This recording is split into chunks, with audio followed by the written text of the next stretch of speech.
Hello, Paul on the Plane here, back with you with another episode of Faking Space. This is episode 4 of season 2, and today we'll be picking on JAXA again, the Japanese Aerospace Exploration Agency. Earlier in season 2, we tore up JAXA'S Himawari, showing how they produce their fake Earth images in real time using Doppler radar and weather forecast simulations crunched by the NOAA's supercomputers. In this episode, we're digging a little deeper into the JAXA archives and analyzing their Earthrise image from April 5th, 2008. JAXA does a much better job of trying to make the images that they produce look like they actually have a real camera flying around on a satellite in outer space, taking photos and beaming them back to Earth, where we get to ooh and ah. But anyone with half a brain who takes a few minutes to look at their quote-unquote photos and compares them to how real photos react to forensic tools will see through their fakery too. Yep, sorry folks, JAXA is faking space, just like NASA is. Okay, let's get into the evidence here. You may recall the handful of episodes I produced in Season 1 of the Earthrise images from the LRO, the Lunar Reconnaissance Orbiter, showing how NASA failed to even remove the boxes around their transparent images of the so-called globe, and the images, of course, failed all the tests to see if they were real photos. No noise, no ambient light, and the obvious pasting of the blue marble composite image onto a black background with a lunar surface added in. JAXA, on the other hand, actually added noise to their Earthrise image, which any software image editor program can do. Sorry to burst your bubble there. Photoscape here is a completely free image editor and has that functionality.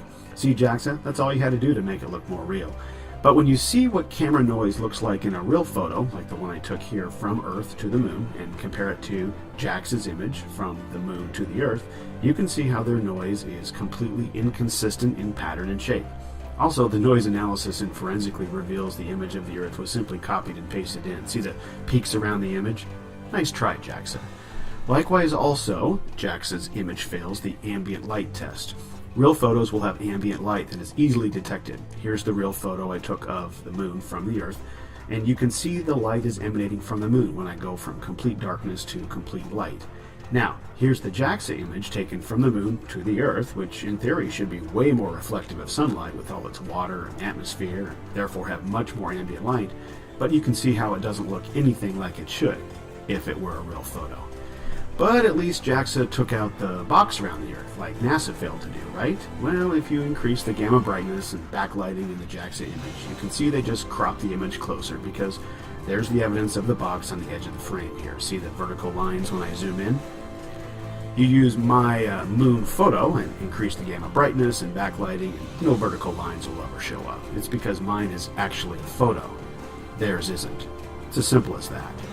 So there you have it, another space agency giving you a breathtaking image of a globular Earth, hoping you'll be left breathless and in awe of the beauty of our world floating, spinning, flying, hurtling through space.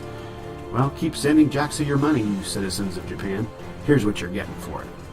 A for effort, JAXA. We appreciate the fact that you at least put some effort into trying to make your fake images look like real photos. But we're on to you too, you fakers. This has been Paul on the Plane. Thanks for watching.